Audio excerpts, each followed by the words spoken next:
This episode is supported by Momento, a serverless cache that you can trust and only charges you for what you use. To learn more, visit gomomento.co/theburningmonk. Hi, welcome back to another episode of Real-World Serverless. Today we're joined by Andrew Brown. Many of you may know Andrew already from his numerous courses on AWS, Google Cloud, as well as Azure. And I've been a big fan, a follower of your work, Andrew. And so welcome to the show. I mean, also a fan of your content because you created very detailed. I'm sure your audience already knows that, but very detailed content specifically for serverless architecture, and it's always been very fascinating to read that stuff. I think you used to work for a company. Were they building like a social media platform? But it was like completely purely serverless functions. And I can't remember if that's what it was, but it was just to see that level of architecture of serverless built was just fascinating to me. Sorry. Thank you. It's an honor to hear you say that. But yeah, it's one of my first big breakthrough, I guess, in the serverless world was I was working for this social network where I sort of inherited this social network. It was all running on EC2. We had lots of problems. And at that time, Lambda has support for API gateway and integrated well with DynamoDB and other things. So I looked at what we had and I thought this is a good fit for Lambda. The fact that the traffic is quite bursty, but the base workload is quite low, and so I thought that we can make everything serverless, and they will help us alleviate a lot of the scalability as well as operational challenges. Things like just EC2 servers keep getting on fire. We have to keep putting fire out in production. So that's when I kind of did this whole thing with Lambda and learned a lot about what it takes to build a production grade serverless application. So I've been kind of sharing my lessons ever since. From the serverless architecture perspective, I do like the probably the most sinful serverless pattern, which is taking monoliths and deploying them to Lambda functions. So at like our Exampro platform, our learning platform, it's a Rails application and it's broken up into multiple engines. It can run as a monolith, but you basically break it up as smaller monoliths, and that's deployed to individual Lambdas. That was an architecture I had at one point. Didn't work out as well as I thought it would, but it was interesting to try it. So it's just interesting to see the different perspectives. So I do have a little bit of foot in the serverless world. At least in when I used to live in Toronto, we had a very strong community there. I believe you've presented at the Toronto Serverless Group. So I did, but remotely. I visited Toronto in May this year, but unfortunately, I think they only do online meetings back then. So I didn't get to meet anyone when I was in Toronto. Well, next time you want to go there, I'll come down. I used to live in Toronto, but now I'm really far away. I'm in the same province. Everyone thinks when they come up to Canada, they're like, "Oh, I'll come visit you." I'm like, "You sure?" I'm near Niagara Falls. I'm near Toronto, and then they find out that I'm now 12, 14 hours at least away. But it's just I moved back up remotely because the business I'm in, the content creation business I'm in, enables me to do it, and so there was no reason to be in the large tech hub anymore, because when you're an online content creator, you can do it from anywhere. Actually, I'd love to learn a bit more about your online content business and how you kind of make that work, especially how you kind of mix that with your free content online. But maybe let's start by just go back to the beginning and how you got into cloud in the first place and how you started making these educational courses. Well, I'd probably tell the story a little bit different every time, but the thing was, I was set out to actually build a learning platform, an LMS, a learning management system, because I've always been interested in education, specifically technical education. I was a CTO for previous startups, specifically in ed tech, or if I wasn't, I was adjacent to software that was very similar. And so naturally, it made sense for me to build an LMS. And the first thing I ever wanted to build as my own really big thing was an LMS. So I came back to that original dream. But it was kind of a side effect of me creating content, because I wanted to build my LMS using the most modern tools. And at the time, AWS was the best choice for it. And I had already been really good at scaling application, like millions of users on single virtual machines. If you wanted to vertically scale, I'm the best at it. But at some point you have to embrace the newer stuff. And it's not like I didn't use cloud for many years. Like I had used it back in like 2009 or something because one of our investors was very interested in the offering, and so I begrudgingly was pulled through AWS, and obviously GCP had App Engine very early on, so I felt at home at cloud. But I just started using study materials with a very popular provider. I won't name them, not to throw any shade, but the content didn't get me all the way there. And personally, like I learn differently. I'm dyslexic, and I need different learning tools, different means to learn. And so I just created the materials that I wanted to learn. And so I had rolled out a flashcard system for my platform, which then rolled out 2 practice exams. And then I started making courses. And so as a side effect, I'm in the content creation business now, and I can't leave. But I like it, so it's okay. Sorry. Yeah, it's funny that you mentioned the GCP because I got into, I guess, AWS around the same time as you. And at that point, the company I was working for, we were building social games for initially Facebook, but then later pivot to mobile because everyone kind of moved from Facebook to mobile games. And there were a lot of our backend were actually running either on AWS or on App Engine. I think App Engine was really ahead of its time back then. Oh, yeah. There was this whole platform as a service thing. It was really nice abstraction. They had a good local simulations and all that stuff going. But then they never quite made that next step in terms of making what we think of, Lambda and kind of serverless functions today. So there's still a lot of, you got to decide your instance size, how many instances you want. But then after that, you can just deploy your Flask application or what have you, and it will just handles all of that for you in terms of request routing, everything else. So the App Engine was a really good product back then. It's a shame they never quite took it a step further and make it past what we think of as serverless today. And so I guess in that case, you got into educational content creation as part of you building this LMS yourself. One of the things I noticed from your content is that you have a lot of content around the certifications. So at first I thought, okay, Andrew must be a big fan of certifications, but then having listened to you, spoken a few times, it feels like you actually, of the mindset that's very similar to mine and many other people, that the certifications are not a great way for you to gain a real competency. So what are your real thoughts on the certifications and the efficacy? Sure. So, I mean, not all certifications are built the same. And I think, like in our industry, there have been certifications that have had rigorous testing practices and went through a process to which you could say this person is accredited or certified to have those skills. But that's not what certifications are. At least in the cloud space, that's not what they are.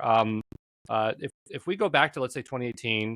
2017, when I was starting to revitalize my cloud knowledge, I was finding that if you're just talking about having a certification, when all these companies were very interested but did not have a lot of domain knowledge, was enough to get your foot in the door. And so, as a means to get a job or get interest as an applicant, I would say, yeah, sure, that made sense. But we're far from that now. And the reason why is that I think that companies they have that domain knowledge now. It's not a mystery anymore.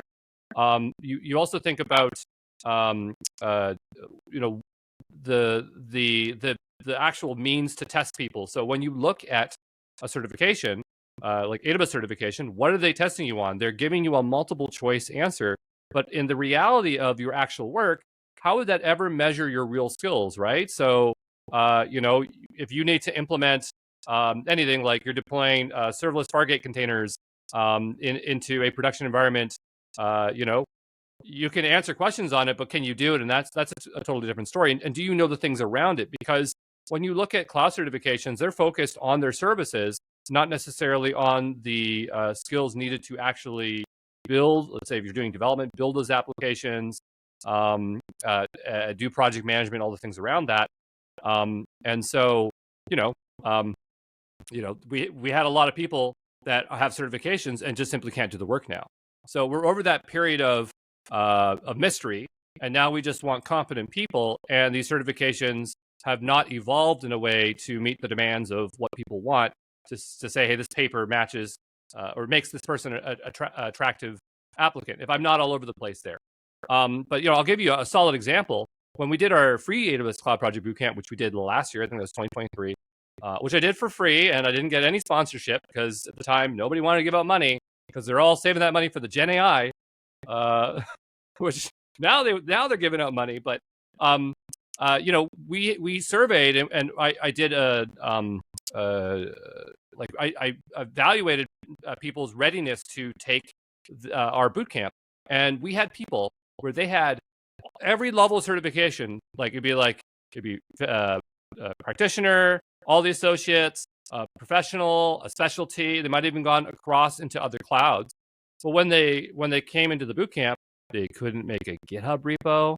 They couldn't write code.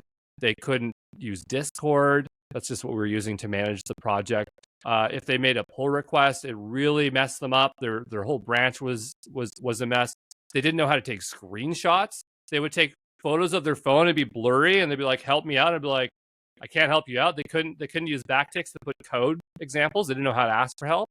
And there was it's like, how did you get all through those certifications? It's because I think certifications is like a safe place to learn, but it never takes off the training wheels, at least again the composition of them. And so I think that's the problem, right? And so that's actually influenced my content now. And so I recently refreshed my AWS Solution Architect Associate course, and I produced 120 hours for it. And it wasn't that I was going in my head going, I need to make X amount of hours. I just kept going, what are the skills that are actually required to really learn? And then I made it, and then I stopped. And then even then I had to cut it back to 75 hours because my co-founder's like, Andrew, you're just going to wear people down with the reality of learning cloud. And so, that's what it is, if that makes sense. Sorry. Yeah, that makes a lot of sense. I have similar experiences with people that has got the certifications but can't really do the job because they've never been exposed to the messiness in the real world. There's no multiple choice. There's a far more branching decision trees you have to navigate, and there's often no obvious answer because those multiple choices always have one or two that sounds about right, or you can maybe go through a process of elimination, the things that are definitely wrong, and then you are down to maybe one or two choices that you can just flip a coin, and maybe you get it right half the time. And definitely you don't have that the rigor of everyday developer, the kind of practices, like you said, in terms of working with Git, writing good commit messages, and doing pull requests, and being kind to each other with your pull requests. Don't delete 10,000 files in one commit, things like that. So yeah, I'm definitely much more in favor of project-based sort of courses than like boot camps and things like that, compared to certification-based courses where it's just all on paper. And yeah, definitely not a fan of the way the certifications kind of work today, especially with how broad they are, but they never quite. They're both too wide, too broad, and also not deep enough. It just covers too many things that you won't need in the real world, but then not enough of the things that you are actually going to need to use every day. So I guess in that case, when you are creating, by the way, like 120 hours is crazy because I've put courses together. For me, it's roughly maybe 10 hours of work for every hours of content. So I can only imagine how much time and effort you put into your refresh. So, kudos to that. So I guess in that case, what are some of the things you're doing in your latest courses to put more of a project-based focus on it as opposed to a certification-based focus, but still help people pass the certification exams?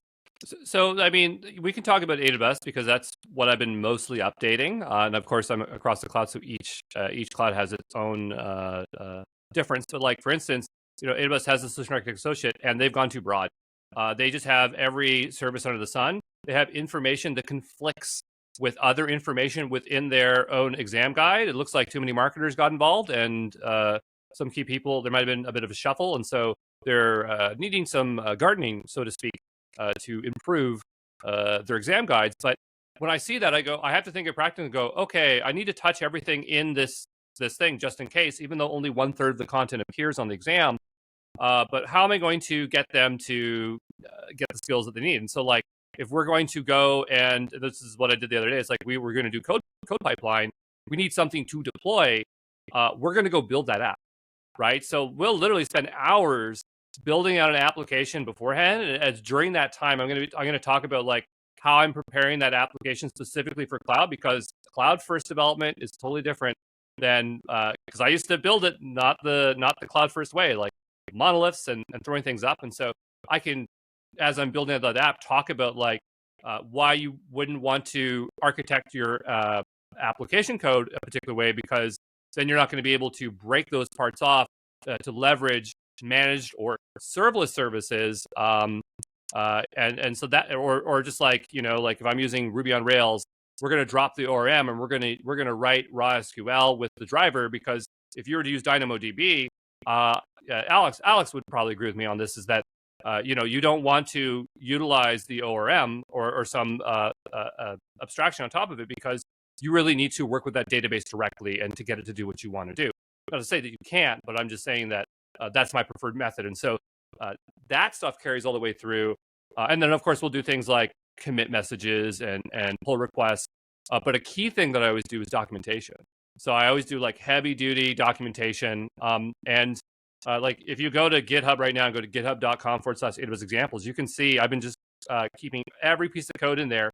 And it's just like, as we work through the project, I'm constantly pulling from the graveyard of other things that we're doing to be more productive in apps. And so we are seeing ourselves leverage other labs into other labs. And so we have a lot of complexity that I feel is closer to what real world usage would be, as opposed to some other, no digs at other creators, but they will stage things and leave that stuff out because they want to just teach them the cloud part, which some people, that's all they want to do. They just want to pass the exam. They want to have the cloud part. But I try to show them all the parts now, just because I believe that's what I need to serve for the community. Not necessarily, I'd probably make more money if I just didn't do that, because there's enough people that don't want that. But you know, you choose what you want to do, right? As a creator, sorry. Mm-hmm. Okay, so in that case, if someone was to try to, well, what advice would you have for someone who's trying to break into the cloud? Because obviously you need to learn about the cloud itself, but then also there's a lot of other skills around just general software engineering that you need to have as well. If someone who's I don't know, maybe not come from a computer science background, trying to break into the cloud, trying to find one of these high-paying jobs, what advice would you have for them in terms of you know, the learning paths and what things they should be doing? You know, so yesterday somebody came to me that's a student, and they already have a career in STEM as a educator for high school, and they're very interested in that. And so, you know, my suggestion to them is that leverage your existing domain knowledge and use that as a positive where you might have negatives in your technical your technical depth as you're learning cloud. And the other thing is that whatever you do, because they were trying to say, like, do I go to DevOps or do go to data scientist? And I said, well, you're the one that has to do that job for the next 3-4 years. So choose something that you want to do, because, like, yes, there are cycles of things being very popular. And so data scientist was very popular, I don't know, 4 or 5 years ago.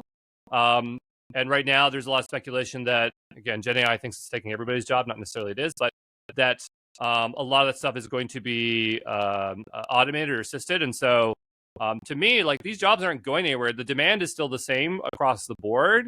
It's just that there's more noise, and you might as well pick something you're going to be really passionate about and you're going to like, because I feel that most routes in tech, you know, they all have high seats to sit on if you're looking for a good salary, if you want to keep working up that chain. But, you know, I think that picking what you like is going to drive that passion to get you where you want to go.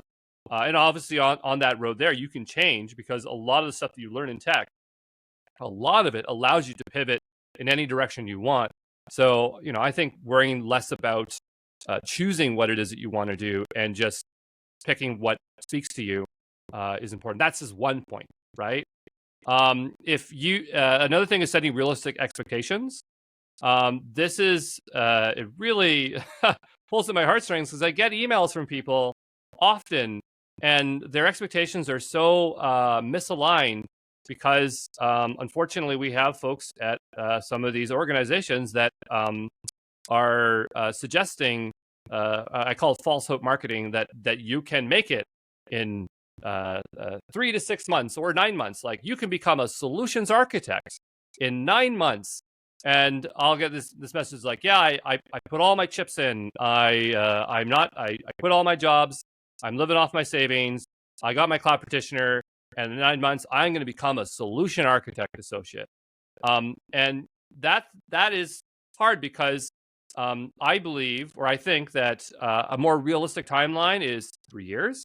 Because like, even when I started out, like, I had a background in technology because we had a computer repair business, and I had already had a lot of experience stuff.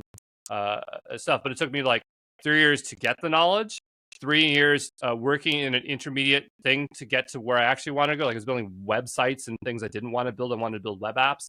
And then I got there. So like, even for me, the journey was very long. And this is years and years and years ago. I would say that you can expedite your learning. You don't have to take as long as I have, but you have a different problem, which is competing with more people, right? So I think that people need to set realistic timelines and say, I'm going to set for 3 years. I'm going to make sure I can financially support myself through this, and I'm going to choose something that I'm going to actually like to do and stick with, because you're going to again, it might take you 3 years before you get somewhere. What was like? How was your journey? If you go that far back, like, was it instant, or did you count the years until it happened for you, where you had a point where you're like, oh, I got to where I wanted to be? Hey, have you heard of Momento, the real-time data platform that's founded by the same engineering team that built DynamoDB? Momento delivers robust cloud primitives like cache, storage, and PubSub that empowers developers to safely and reliably serve a massive global audience. It accelerates growth at critical moments through intelligent resource management that eliminates risk and downtime. Visit gomomento.co/theburningmonk for more information. Now, back to the episode. Yeah, it was really slow and steady. Nothing happened instantly. You just have start with junior positions and then gradually learn your trade, make a lot of mistakes along the way, and hopefully don't make them twice. I think like lots of people, I've had cases where accidentally shut down a production server, things like that, which happen to the best of us, I hope. And along the way, you learn mistakes. You learn from your mistakes, and you try doing different things. And I think one of the biggest things that has been beneficial for me is trying my hand at different, I guess, like you said, different paths. Even as someone who's been working in technology for a long time, I didn't really know for sure what's life like as a data scientist, working on data engineering versus building web apps versus doing more DevOps focused kind of jobs. And one of the nice things about working in the smaller startups is that you kind of have to do a bit of everything. So you kind of get to expose yourself to different kind of challenges and problems that you have to solve. And then maybe at that point, you kind of have a better idea in terms of what are the things that you enjoy. And so, I spent most of my career patching machines and updating IAMs, AMIs, and figuring out what's going on with this machine and kicking it and rebooting it and whatnot, fixing memory leak issues and problems like that. And I kind of learned over the course of many years that I don't really like that at all. I kind of like to just, take a customer requirement and then write the minimum amount of code I need to get it to work. And so that's why I'm really into serverless, because even though it's not perfect, it gets me much closer to that world where I'm doing the things I enjoy doing, less of the things that I don't like doing. But I also know people that are really into DevOps and figuring out all the different nuances in terms of setting up the cluster of EC2 instances and tweaking the network settings and things like that, which is, everyone's got different preferences. But I guess, to your point about just choosing something that you enjoy, it's probably harder for you to, as a beginner, to know what it is you're going to enjoy. So just pick anything, I think. Get your foot in the door first, and then once you're inside the industry, you can find different opportunities to work on different things. And again, smaller companies tend to offer much better, mobility in terms of trying different kind of problems, the different areas that you want to work in. And then over the course of many years, you may find out what you actually like doing. And hopefully you can pivot and focus on doing stuff that interests you more. And I like what you said, because it's something that I rarely hear from other folks, but it's something that I've said, and it was my path, which is like cutting your teeth by working for small startups. And they still exist and they still want you, but the way you approach it is differently. So like the way I used to, when I wanted work, like I didn't use LinkedIn or a resume. I avoided that for the longest time. When I wanted a job, I'd go to, I think it was like Crunchbase or whatever listed all the startups, and I would just sort them based on when they got their seed funding or their Series A. And then I'd look at what the company is, and I would kind of get an idea like, okay, they're trying to build this thing and they don't have this and this and that. And I would just go and I would cold email them, very targeted, and I'd be like, hey, I love what you're building. And I wasn't saying like I wanted a job, but I just like talked about the thing that they're built, like shown that I really understood what their thing is. And then I would go build a thing and ship it to them. I would just go, here's some code, just have it. There you go. And people like this is maybe like 6-7 years ago when I was dealing with more boot camp graduates in Toronto, and they go, oh, I'm applying all these places, and they all have this take home homework. And my thing is like, just get better at being able to rapidly build these things. Because I got to a point where like I could MVP anything. Before I even knew about CloudFormation, I had my own YAML. I have it somewhere. I had my own YAML code where it would just assemble various applications very quickly so that I could then get to the more important parts of what that company wants. And so I think you could just keep iterating, getting faster. And it became nothing for me to knock it out. And then I'd add it to my graveyard of catalog that I could pull from later.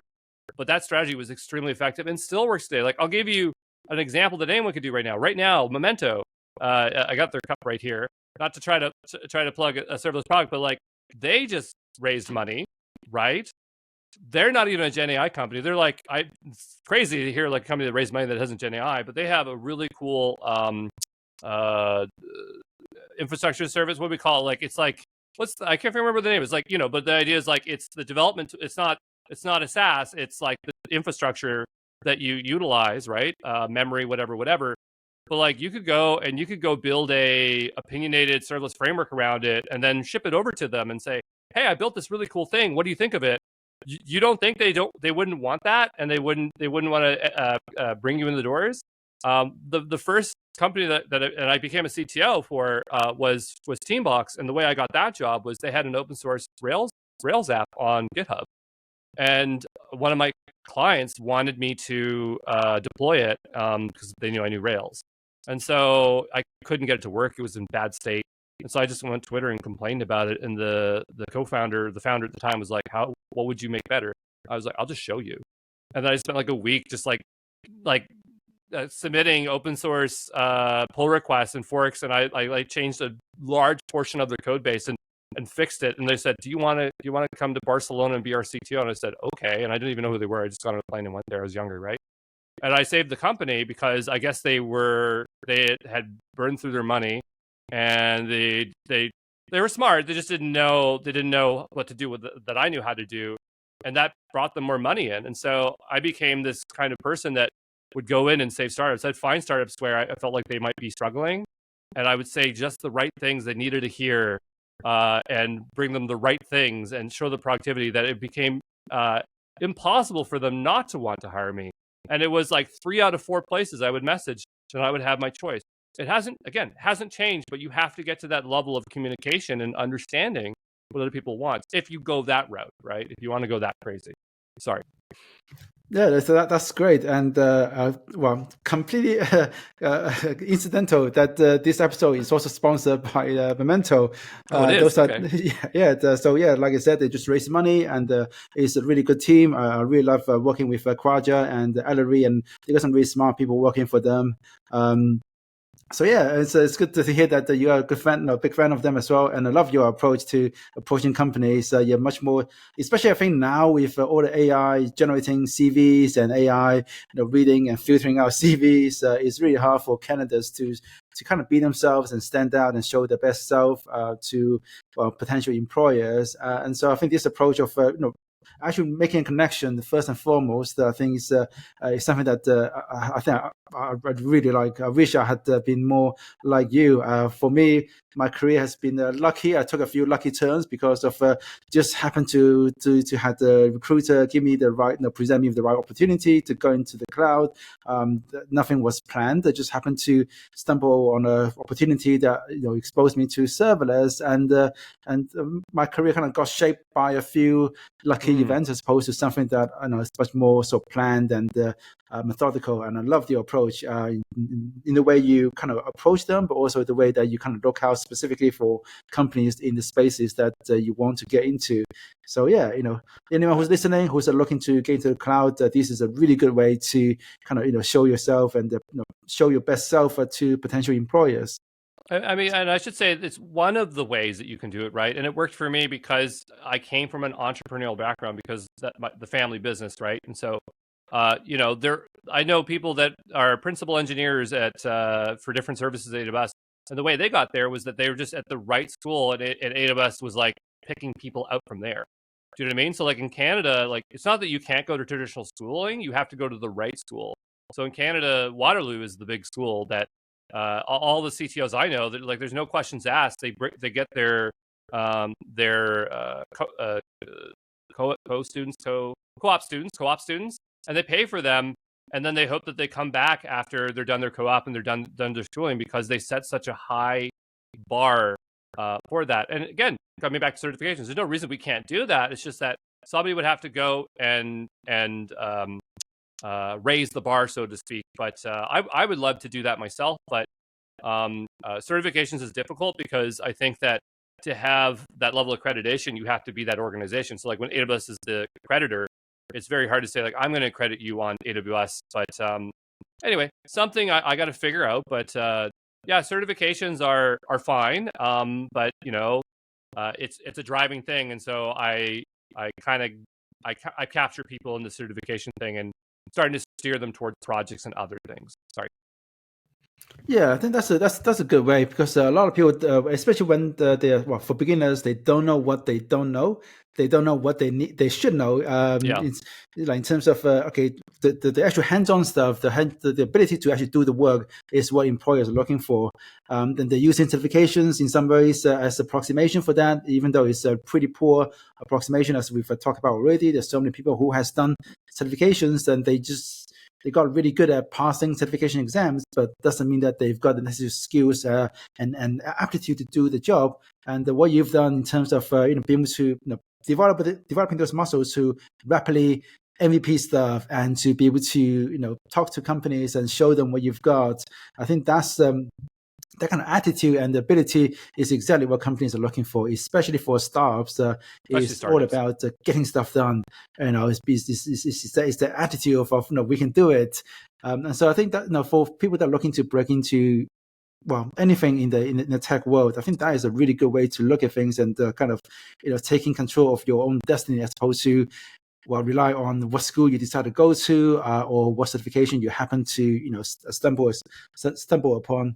Yeah. And if some people feel that they need to do these things, like they might have like family obligate, like, oh, I'm the first one to go to college or university, so I have to do it. Like I went to, I didn't go to university, but I went to community college, and it was more just like, I just didn't want to live on my own yet, and I wanted to live with my parents. They said, if you're going to school, you can live here for free. And so I said, okay, I'm going to take this program called multimedia.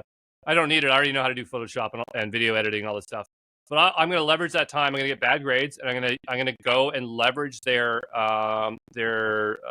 technology, because at the time, like if you wanted to like the mid 2000s or early 2000s, you had to have a server, right? So I needed a powerful Linux server. I didn't even have a Linux machine. So they had Mac servers, and so I said, I want to be the person that in the summer I'll set up all them, because I already knew how to do computer repair. So I said, I'll set up all your new computers. And I literally set it up in a day, like their network. And then I spent the entire summer like trying to figure out how to deploy a Ruby on Rails app to Apache, going into IR, like at the time it was IRC. So like in the chat and in mailing lists. And there was all these people that knew more than me. and they would be like, "You're garbage, you're garbage," and I'd be like, "Yes, I'm garbage. Please tell me your crumbs of knowledge, right? Give me the crumbs of knowledge, and I'll make it work. I don't care. Tell me how dumb I am. I'll be dumb. Just give me the information." And that's how I had to do it, right? Or like I had to go through, because again, I was focused on Rails, but like there was big open source projects called Mephisto, which was a I think it was a blog, and then there was the Beast Form. Don't look that up because that's something else. But it was but the Beast Form was just a form system, and so I would go through the code, and they were messy at the time because people were just learning how to use Rails. But I had to go through and sift through the code and try to make sense of it and break it down until I could get something that worked. You know, and you still like, yes, we have all these assisting tools, but the stuff that people want you to know how to do is the hard stuff, and you have to go digging for that stuff still. And so, you know, if you can try to go digging, you know, into code bases or push yourself into technical uncertainty, if that makes sense. Sorry. Yeah, and I also always find that learning, I guess, how should I say this? Learning is not created equally. I mean, you can be on a job for 5 years, but maybe most of your learning will be coming from, say, 6 months when you're working on a specific problem where you're facing with a lot of new challenges, a lot of things that you don't know.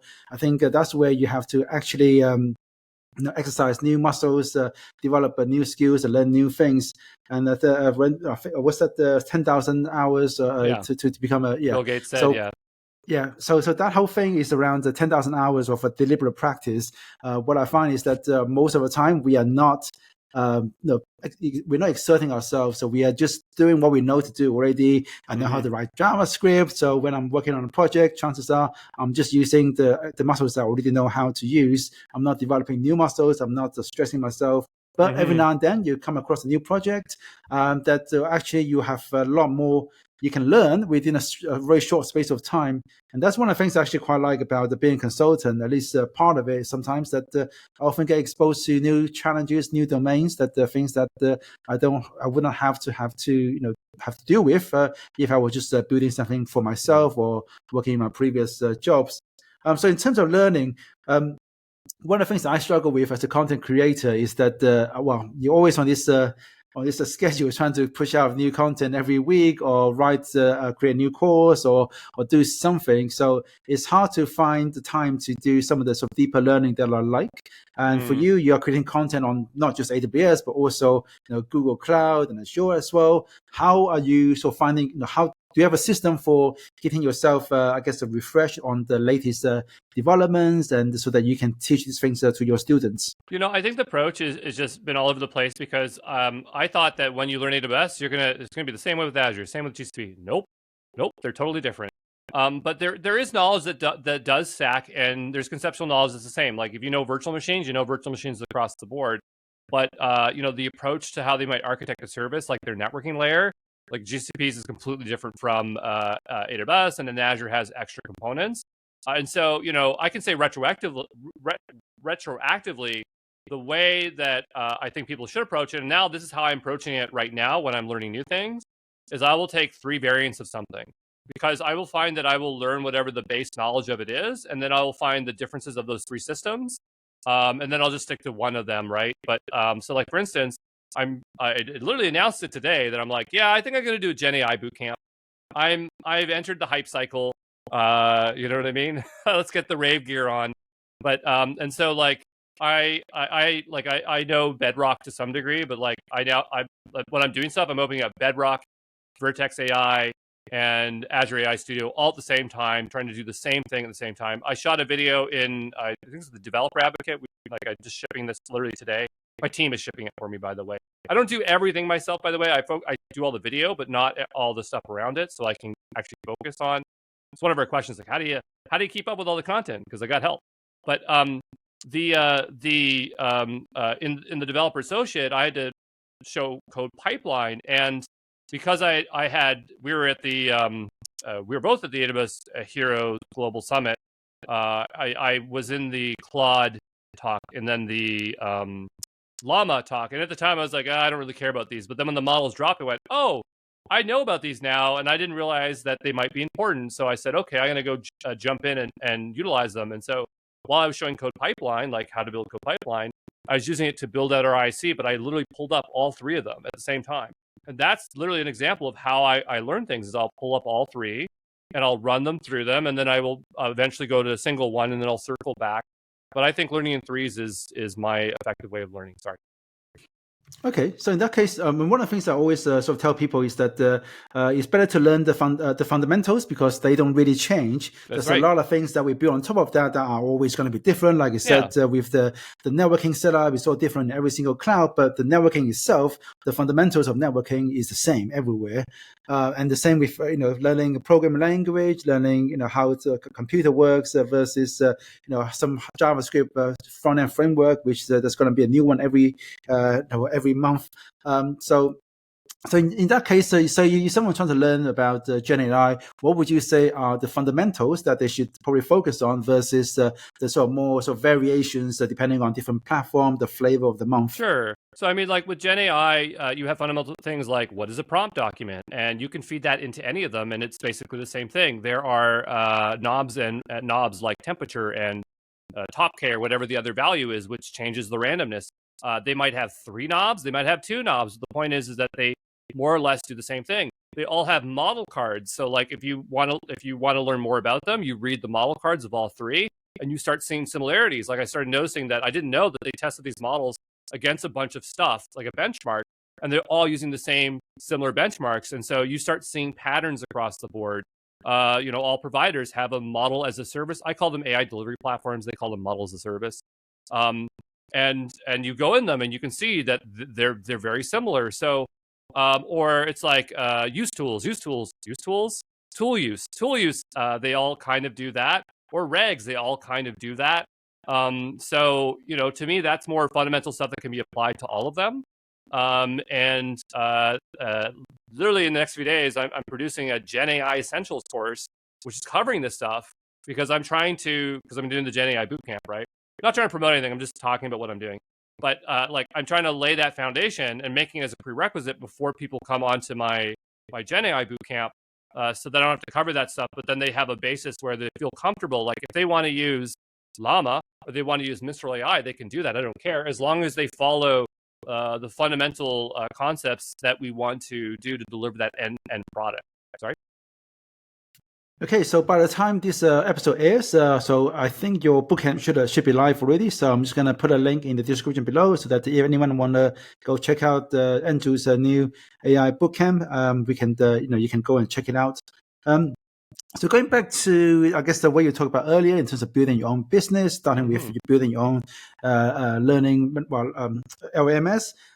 What are your thoughts on self-publishing? So if someone who is looking to become a content creator, wanted to publish their courses online and make some money from doing side hustles, what are your thoughts on doing self-publishing with things like Teachable, Gumroad versus using a platform like Udemy? So there's the platform and then there's the publisher, right? So I built my own platform, and that's because I already had it, and I like building LMSs. So I did actually use Udemy when I first started out because there was great pressure for my co-founder and my wife being like, "Don't give courses away for free and put it somewhere where people are going to see it and want to pay for it." When I published on Udemy, I found out that it's not a matter of just putting a course on there. They have an ecosystem. There's a way of getting your course to be popular, and that was going to affect how I produce my content, and I didn't want to do that.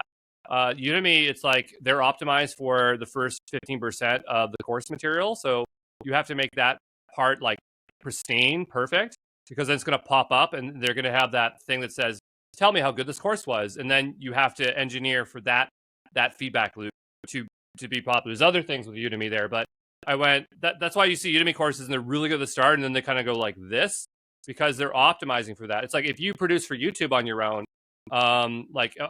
and by the way, I'm not self-published. I publish with Free Code Camp, right?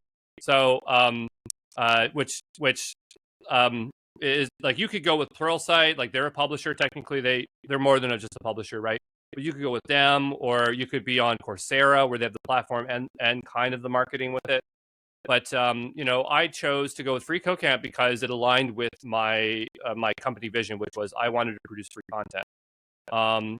You have to do with what makes sense to you. Like any model works as long as you're willing to work with it. The model I chose is not the best for optimizing revenue. It's the best for optimizing what I want to do, which is community work and stuff like that. I just happen to get paid as a side effect of what I do, if that makes sense. But I mean, I can talk about these in great detail all day. But yeah, sorry. Yeah, so with the free codecamp stuff, obviously you just updated your course, probably spent, I don't know, hundreds of hours, maybe if not thousands of hours on your free codecamp bootcamp, which is amazing. But at the same time, you're not really promoting your courses, your paid courses. How do you strike a balance? How do you keep your wife from saying, "Hey, come on, Andrew, you have to put more effort onto paid courses and put food on a table"? Because I don't promote it, everybody promotes it for me. Really? Because like people know that they go, Andrew, you don't promote it. I'll promote it for you. And I go, okay, great. So, like if you serve the community, I mean, like I do put a little bit of marketing. So like if you were to go to Free Code Camp and watch one of my certification courses, I mentioned my company once in the intro. I'll go, yeah, if you want to support this content, go over here. And then I just have a link at the top and I don't even tell them there's a paid thing. I tell them that I say that we have a free practice exam. And we do give away a full free practice exam every single certification. So that leads people to our platform. But for the most part, when people want to come back and they're looking for certification, like extra materials, they come across us anyway. Or again, it's like other people are promoting us. Because when you do that kind of free community work, everybody wants to talk about you anyway. And so that's my marketing. If that makes sense. Right, and it's like also like you said, you start with the certification stuff, and then that's use that as a funnel to get them into the more project-based courses as well. So I guess in that case, your marketing strategy is you just give as much as you can for free, and then in terms of people reciprocate your goodwill and helping you with your paid courses as well. What are some of the biggest challenge you found with just creating educational content in general? Because obviously you have to do all of this work for the free stuff, but also you have your paid courses and also other things you're doing around the community. I mean, I think like there's external challenges and internal challenges. Internal challenges as a creator is like production, like how much production do I want to put into it? When do I call it quits and call this good enough? The other thing would be like who am I making this for? So there's a lot of things around the content creation process. And so because like the way I produce content is it has to work for me. So I'm dyslexic. If I write something out and I read it, I sound like a robot. I sound awful. Like I was reading a book to my my 4-year-old or 5-year-old yesterday. My wife's like, "Why are you reading it so weird?" I'm just like, "This is how I read." And I'm missing words. And it sounds really bizarre, but like I really have a hard time reading text. So I knew that if I was to make content, I couldn't follow a script. So I had to figure out a way to produce content where I wouldn't do that. The other thing is that I just didn't have any time to do editing. So I had to also make the content good enough that I could ship it without having to do any post editing. And the thing is, I make mistakes all the time when speaking, especially if I'm not making content, like technical content. Like I'll just sometimes I'll be talking and then I'll become extremely incoherent. People are like, "What happened to you? Did you have a minor seizure?" I'm like, "No, this is just the way I communicate."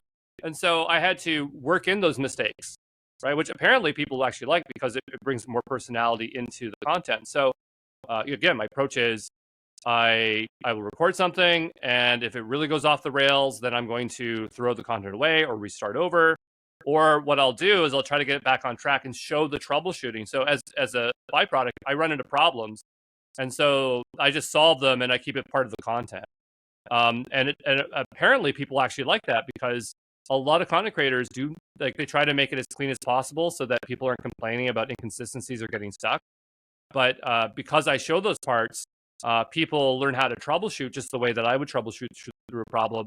But it also saves me on editing, right? So I think it's like that, right? And so when you say, how do you making 120 hours? It's because of the pipeline that I have set up.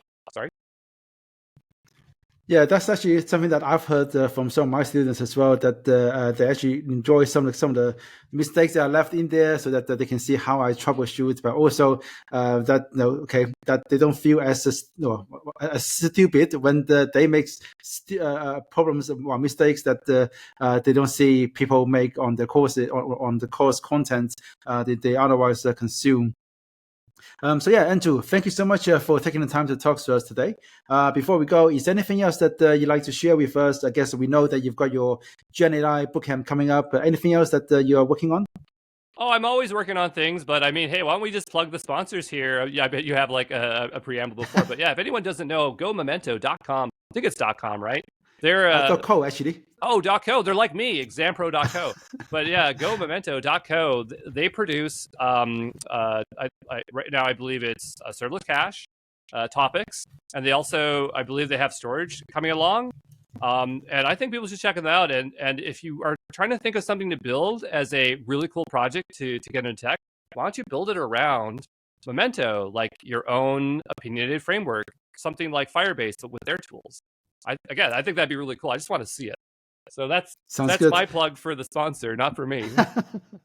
Thank you for doing my job for me. But I should just check is GoMomento.com for the main website. But for my my personal link is GoMomento.co/the Burning Monk. So I'm going to leave that down in the description below as well, so you can go and check them out. Okay. But yeah, they're a really good team. I love their products, and especially for the topic stuff that they've been working on.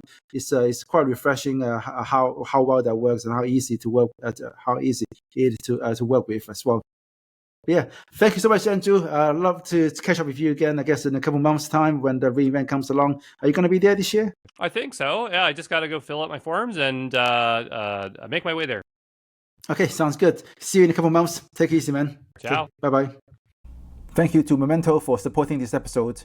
To learn more about the real-time data platform and how they can help you accelerate product development, go to gomomento.co/theburningmonk for more information.